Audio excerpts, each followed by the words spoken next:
Hi hello ನಮಸ್ತೆ welcome back to my YouTube channel. ಇವತ್ತಿನ ಸಂಚಿಕೆಯಲ್ಲಿ ಒಂದು ಸೂಪರ್ ಆಗಿರುವಂತಹ ರೆಸಿಪಿನ ನಿಮ್ಮ ಜೊತೆ ಶೇರ್ ಮಾಡ್ತಾ ಈ ವಿಡಿಯೋನ ಸ್ಟಾರ್ಟ್ ಮಾಡ್ತಾ ಇದ್ದೀನಿ. ಅದಕ್ಕಿಂತ ಮೊದಲು ಯಾರಾದರೂ ನಮ್ಮ ಚಾನಲ್ನ ಸಬ್ಸ್ಕ್ರೈಬ್ ಆಗಿಲ್ಲ ಅಂದರೆ ಹಾಗೂ ಹೊಸದಾಗಿ ಯಾರು ನಮ್ಮ ಚಾನಲ್ನ ವಾಚ್ ಮಾಡ್ತಿದ್ದೀರಾ ಅವರು ಕೂಡ ಸಬ್ಸ್ಕ್ರೈಬ್ ಮಾಡೋದನ್ನ ಮರಿಬೇಡಿ. ಇಲ್ಲಿ ಮೊದಲಿಗೆ ನಾನು 1 kg ಆಗುವಷ್ಟು ಮಟನ್ ತೊಗೊಂಡಿದ್ದೀನಿ. ಇದನ್ನು ನೀಟಾಗಿ ತೊಳೆದಿಟ್ಕೊಂಡು ಒಂದು ಕುಕ್ಕರ್ಗೆ ಸೇರಿಸ್ತಾ ಇದ್ದೀನಿ. ಇದಕ್ಕೆ ಒಂದು 1/2 ಟೇಬಲ್ ಸ್ಪೂನ್ ಆಗುವಷ್ಟು ಹರಳುಪ್ಪು ಹಾಗೂ 1/2 ಟೇಬಲ್ ಸ್ಪೂನ್ ಆಗುವಷ್ಟು ಅರಿಶಿನ ಸೇರಿಸ್ಕೊಂಡು ಜೊತೆಗೆ ಸ್ವಲ್ಪ ನೀರನ್ನು ಸಹ ಸೇರಿಸ್ಕೊಂಡು ಇದನ್ನು ಒಂದು 3 ವಿಷಲ್ ಆಗುವಷ್ಟು ಕೂಗಿಸ್ಕೊಳ್ಳೋಣ, ಅಂದರೆ ಮಟನ್ನ ಬೇಯಿಸ್ಕೊಳ್ಳೋಣ.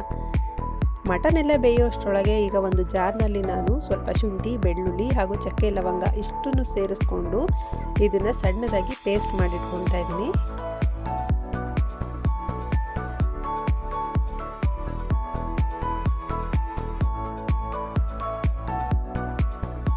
ನೋಡಿ, ಈ ರೀತಿಯಾಗಿ ಶುಂಠಿ ಬೆಳ್ಳುಳ್ಳಿ ಪೇಸ್ಟ್ ಮಾಡಿಟ್ಕೊಂಡಿದ್ದಾದಮೇಲೆ ಇನ್ನು ಒಂದು ಪ್ಲೇಟ್ನಲ್ಲಿ ಒಂದು 4 ರಿಂದ 5 ದಪ್ಪ ಈರುಳ್ಳಿನ ಈ ರೀತಿಯಾಗಿ ಉದ್ದವಾಗಿ ಹೆಚ್ಚಿಟ್ಕೊಂಡಿದ್ದೀನಿ. ಹಾಗೂ ಒಂದು 7 ರಿಂದ 8 ಆಗುವಷ್ಟು ಹಸಿಮೆಣಸಿನಕಾಯಿ, ಜೊತೆಗೆ 2 ನಿಂಬೆಹಣ್ಣನ್ನು ಸಹ ಹೆಚ್ಚಿಟ್ಕೊಂಡಿದ್ದೀನಿ. ಒಂದು 1/4 kg ಆಗುವಷ್ಟು ಟೊಮೆಟೊನು ಸಹ ಹೆಚ್ಚಿಟ್ಕೊಂಡಿದ್ದೀನಿ. ಒಂದು ಅರ್ಧ ಕಟ್ಟಾಗುವಷ್ಟು ಕೊತ್ತಂಬರಿ ಸೊಪ್ಪು ಹಾಗೂ ಅರ್ಧ ಕಟ್ಟಾಗುವಷ್ಟು ಇಲ್ಲಿ ಪುದೀನ ಸೊಪ್ಪನ್ನು ಸಹ ತೊಗೊಂಡಿದ್ದೀನಿ.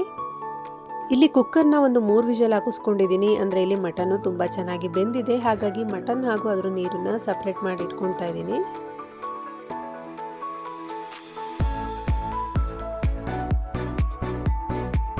ಮಟನ್ನ ಸಪ್ರೇಟ್ ಮಾಡಿ ಇಟ್ಕೊಂಡಿದ್ದಾದ್ಮೇಲೆ ಈಗ ಒಂದು ಕುಕ್ಕರ್ನ ಬಿಸಿಗಿಟ್ಟಿದ್ದೀನಿ. ಕುಕ್ಕರ್ ಚೆನ್ನಾಗಿ ಬಿಸಿಯಾಗಿದೆ. ಈಗ ಒಂದು ಅರ್ಧ ಗ್ಲಾಸ್ ಆಗುವಷ್ಟು ಎಣ್ಣೆನ ಸೇರಿಸ್ಕೊಳ್ತಾ ಇದ್ದೀನಿ. ಬಿರಿಯಾನಿಗೆ ಎಣ್ಣೆ ಸ್ವಲ್ಪ ಮುಂದೆ ಇದ್ದರೆ ತುಂಬ ಚೆನ್ನಾಗಿರುತ್ತೆ. ಈಗ ಹೆಚ್ಚಿಟ್ಕೊಂಡಿರುವಂತಹ ಹಸಿಮೆಣಸಿನ್ಕಾಯಿನ ಹಾಕಿ ನೀಟಾಗಿ ಫ್ರೈ ಮಾಡ್ಕೊಳ್ತಾ ಇದ್ದೀನಿ. ಜೊತೆಗೆ ಹೆಚ್ಚಿಟ್ಕೊಂಡಿರುವಂತಹ ಈರುಳ್ಳಿನೂ ಸಹ ಸೇರಿಸ್ಕೊಂಡು ಚೆನ್ನಾಗಿ ಫ್ರೈ ಮಾಡ್ಕೊಳ್ಳೋಣ.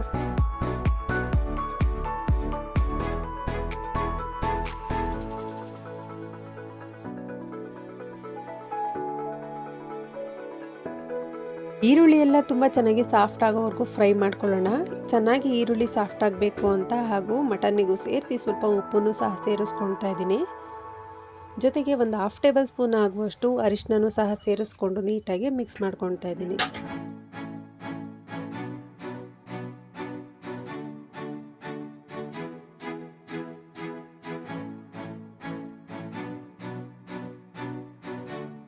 ಈರುಳ್ಳಿ ಎಲ್ಲ ತುಂಬ ಚೆನ್ನಾಗಿ ಸಾಫ್ಟಾಗಿ ಬೆಂದಿದೆ. ಈಗ ನಾವು ಎತ್ತಿಟ್ಕೊಂಡಿರುವಂತಹ ಮಟನ್ ಏನಿದೆ ಅದನ್ನು ಸೇರಿಸ್ಕೊಂಡು ಚೆನ್ನಾಗಿ ಮಿಕ್ಸ್ ಮಾಡ್ಕೊಳ್ಳೋಣ.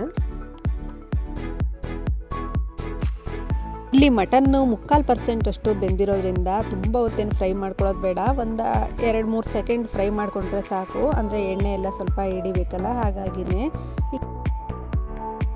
ಮಟನ್ನಲ್ಲಿರುವ ನೀರೆಲ್ಲ ನೀಟಾಗಿ ಡ್ರೈ ಆಗಿದೆ. ಈಗ ನಾನು ಆಗಲೇ ಶುಂಠಿ ಬೆಳ್ಳುಳ್ಳಿ ಪೇಸ್ಟ್ ಅಂತ ಏನು ರುಬ್ಕೊಂಡಿದ್ದೆ ಅದನ್ನು ಒಂದು 3 ಟೇಬಲ್ ಸ್ಪೂನ್ ಅಷ್ಟು ಸೇರಿಸ್ಕೊಂಡು ಇದರ ಹಸಿ ಸ್ಮೆಲ್ ಹೋಗೋವರೆಗೂ ಚೆನ್ನಾಗಿ ಫ್ರೈ ಮಾಡ್ಕೊತಾ ಇದ್ದೀನಿ. ಶುಂಠಿ ಬೆಳ್ಳುಳ್ಳಿ ಪೇಸ್ಟಿನ ಘಮ ಬರಬೇಕು, ಅಲ್ಲಿವರೆಗೂ ಫ್ರೈ ಮಾಡ್ಕೊಳ್ಬೇಕಾಗುತ್ತೆ. ಹಾಗೆ ಶುಂಠಿ ಬೆಳ್ಳುಳ್ಳಿ ಪೇಸ್ಟಿನ ಟೇಸ್ಟು ಕೂಡ ಮಟನಿಗೆ ಹಿಡಿಬೇಕು ಚೆನ್ನಾಗಿ. ಆ ರೀತಿಯಾಗಿ ಇಲ್ಲಿ ಫ್ರೈ ಮಾಡ್ಕೊತಾ ಇದ್ದೀನಿ.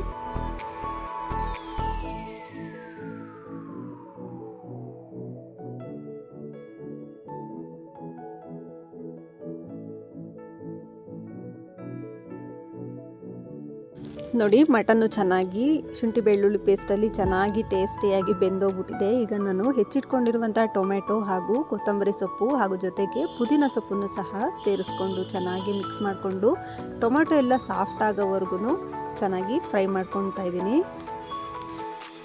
ಇಲ್ಲಿ ನಾನು ಮೊದಲೇ ಹೇಳ್ದಾಗೆ ನಾನು ಮಟನ್ನ ಒಂದು 3/4% ಆಗುವಷ್ಟು ಬೇಯಿಸ್ಕೊಂಡಿದ್ದೀನಲ್ಲ, ಇನ್ನು ಈ ರೀತಿಯಾಗಿ ಫ್ರೈ ಮಾಡ್ಕೊಳ್ತಾ ನೀರೆಲ್ಲ ಹಾಕಿ ಚೆನ್ನಾಗಿ ರೈಸ್ ಆಗೋವರೆಗೂ ನಾವು ಬೇಯಿಸ್ಕೊಳ್ಳೋದ್ರಿಂದ ಮಟನ್ ಫುಲ್ ಸಾಫ್ಟ್ ಆಗೋಗುತ್ತೆ. ಅಲ್ಲಿವರೆಗೂ ನಾವು ಮಟನ್ನ ಚೆನ್ನಾಗಿ ಬೇಯಿಸ್ಕೊಳ್ಬೋದು. ಹಾಗೆ ಮಟನಿನ ಟೇಸ್ಟು ಕೂಡ ಚೆನ್ನಾಗಿರುತ್ತೆ. ಈಗ ನಾನು ಇದಕ್ಕೆ ಒಂದು 2 ಟೇಬಲ್ ಸ್ಪೂನ್ ಆಗುವಷ್ಟು ಅಚ್ಕಾರದ ಪುಡಿನ ಸೇರಿಸ್ಕೊಳ್ತಾ ಇದ್ದೀನಿ. ಅದನ್ನು ಅಷ್ಟೇ ಅಚ್ಕಾರದ ಪುಡಿಯ ಹಸಿ ಸ್ಮೆಲ್ಲೆಲ್ಲ ಹೋಗೋವರೆಗೂ ಚೆನ್ನಾಗಿ ಫ್ರೈ ಮಾಡ್ಕೊಳ್ಳೋಣ. ಕಲರ್ ನೋಡಿ ಎಷ್ಟು ಚೆನ್ನಾಗಿ ಬರ್ತಾ ಇದೆ ಅಂತ. ಟೊಮೆಟೊನು ತುಂಬ ಸಾಫ್ಟ್ ಆಗಿದೆ ಹಾಗೂ ಎಣ್ಣೆ ಎಲ್ಲ ನೀಟಾಗಿ ಬಿಟ್ಕೊಂಡಿದೆ. ಈಗ ನಾನು ಮಟನ್ ಬೇಯಿಸ್ಕೊಂಡಿರುವಂತಹ ನೀರೇನಿದೆ ಅದನ್ನು ಸಹ ಸೇರಿಸ್ಕೊಂಡು ಅದ್ರ ಜೊತೆಗೆ ಎಕ್ಸ್ಟ್ರಾ ನೀರನ್ನು ಸೇರಿಸ್ಕೊಳ್ತಾ ಇದ್ದೀನಿ. ನಾನಿಲ್ಲಿ 1 kg ಅಕ್ಕಿ ಹಾಕ್ತಾ ಇದ್ದೀನಲ್ಲ, 1 kg ಅಕ್ಕಿಗೆ ಎಷ್ಟು ನೀರು ಬೇಕು ಅಂತ ಅಂದ್ಬಿಟ್ಟು ಅಷ್ಟನ್ನು ಸೇರಿಸ್ಕೊಳ್ತಾ ಇದ್ದೀನಿ. ಇಲ್ಲಿ ನೀರನ್ನ ಸೇರಿಸ್ಕೊಳ್ಬೇಕಾದ್ರೆ ನಾನು ಬಿಸಿ ನೀರನ್ನು ಸೇರಿಸ್ಕೊಳ್ತಾ ಇದ್ದೀನಿ, ಯಾಕೆಂದರೆ ಪ್ರೊಸೀಜರ್ ಕಂಟಿನ್ಯೂ ಆಗುತ್ತೆ. ಹಾಗಾಗಿ ನಾನು ಬಿಸಿ ನೀರನ್ನು ಸೇರಿಸ್ಕೊಳ್ತಾ ಇದ್ದೀನಿ. ಇದು ಚೆನ್ನಾಗಿ ಕುದಿಲಿ ಅಂದ್ಬಿಟ್ಟು ಒಂದು ಪ್ಲೇಟನ್ನು ಸಹ ಮುಚ್ಚಿಡ್ತಾ ಇದ್ದೀನಿ. ನೋಡಿ ಚೆನ್ನಾಗಿ ಕುದೀತಾ ಇದೆಯಲ್ಲ, ಈ ರೀತಿ ಕುದಿವಾಗ ನಾವು ತೊಳೆದಿಟ್ಕೊಂಡಿರುವಂತಹ ಅಕ್ಕಿ ಏನಿದೆ ಅದನ್ನು ಸೇರಿಸ್ಕೊಳ್ಳೋಣ.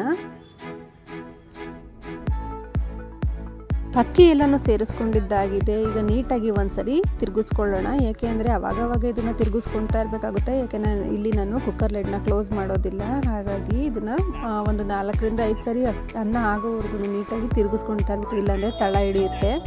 ಈಗ ಒಂದು ಪ್ಲೇಟ್ನ ಮುಚ್ಚಿ ಒಂದು ಸ್ವಲ್ಪ ಹೊತ್ತು ಕುದಿಯೋಕೆ ಬಿಡ್ತಾ ಇದ್ದೀನಿ. ಮತ್ತೆ ಒಂದ್ಸರಿ ಇದನ್ನು ನೀಟಾಗಿ ತಿರುಗಿಸ್ಕೊಳ್ಳೋಣ. ಇಲ್ಲಿ ಟೇಸ್ಟನ್ನು ನೋಡಿಕೊಂಡು ಈಗ ಬೇಕಾದರೆ ನೀವು ಉಪ್ಪನ್ನ ಸೇರಿಸ್ಕೊಳ್ಬೇಕು. ನಾನು ಆಗಲೇ ಮಟನ್ ಎಲ್ಲ ಬೇಯಿಸ್ಕೊಳ್ಬೇಕಾದ್ರೆ ಉಪ್ಪು ಸೇರಿಸ್ಕೊಂಡಿದ್ದೆ, ಹಾಗಾಗಿನೇ ಈಗ ನಾನು ಉಪ್ಪನ್ನ ಸೇರಿಸ್ಕೊಳ್ತಾ ಇಲ್ಲ, ಟೇಸ್ಟ್ ಎಲ್ಲ ಕರೆಕ್ಟಾಗಿದೆ ಅಂತ ಅಂದ್ಬಿಟ್ಟು.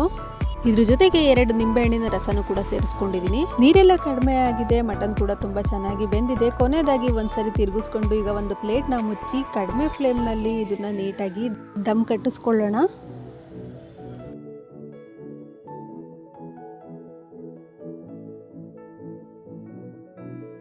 ಇನ್ನು ಫೈನಲಿಯಾಗಿ ತುಂಬ ಟೇಸ್ಟಿಯಾಗಿರುವಂತಹ ಮಟನ್ ಬಿರಿಯಾನಿ ರೆಡಿಯಾಗಿದೆ. ರೈಸು ಕೂಡ ಎಷ್ಟು ಉದ್ರುದ್ರವಾಗಿ ಬಂದಿದೆ ಅಂತ ಅಂದ್ಬಿಟ್ಟು ನೋಡಿ, ತುಂಬ ಅಂದರೆ ತುಂಬ ಚೆನ್ನಾಗಿರುತ್ತೆ. ಇದೇ ಪ್ರೊಸೀಜರ್ನಲ್ಲಿ ನೀವು ಚಿಕನ್ ಬಿರಿಯಾನಿನೂ ಸಹ ಮಾಡ್ಕೊಳ್ಬೋದು. ಇಲ್ಲಿ ಯಾವುದೇ ರೀತಿಯಾಗಿರುವಂಥ ಮೊಸರನ್ನ ನಾನು ಇಲ್ಲಿ ಸೇರಿಸಿರೋದಿಲ್ಲ. ಈ ಟೇಸ್ಟಿಯಾಗಿರುವಂತಹ ಮಟನ್ ಬಿರಿಯಾನಿಗೆ ಫುಲ್ ಕಂಪ್ಲೀಟ್ ಟೇಸ್ಟ್ ಸಿಗಬೇಕು ಅಂತಂದರೆ ಇನ್ನಾದ್ರ ಜೊತೆಗೇ ನಾನು ಇಲ್ಲಿ ಸ್ವಲ್ಪ ಮೊಸರು ಗೊಜ್ಜನ್ನು ಸಹ ಮಾಡಿಟ್ಕೊಂಡಿದ್ದೀನಿ. ಈ ಮೊಸರು ಗೊಜ್ಜಿನ ಜೊತೆಗೆ ಮಟನ್ ಬಿರಿಯಾನಿ ಸವಿತಾ ಇದ್ದರೆ ತುಂಬ ಅಂದರೆ ತುಂಬ ಟೇಸ್ಟಿಯಾಗಿರುತ್ತೆ. ನೀವು ಕೂಡ ಮನೆಯಲ್ಲಿ ಒಂದ್ಸರಿ ಟ್ರೈ ಮಾಡಿ.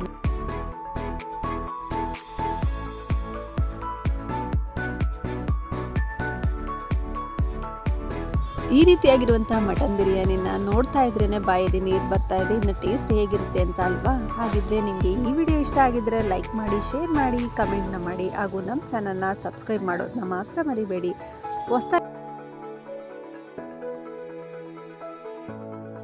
ಇಂಥ ಟೇಸ್ಟಿಯಾಗಿರುವಂತಹ ಬಿರಿಯಾನಿನ ತಿಂದು ತುಂಬ ಖುಷಿಯಾಗಿರಿ, ನೆಮ್ಮದಿಯಾಗಿರಿ, ಮನೆ ಊಟನ ತಿಂದು ಹೆಲ್ದಿಯಾಗಿರಿ. ಮತ್ತೆ ಸಿಗೋಣ ಮುಂದಿನ ವಿಡಿಯೋದಲ್ಲಿ. Thank you for watching.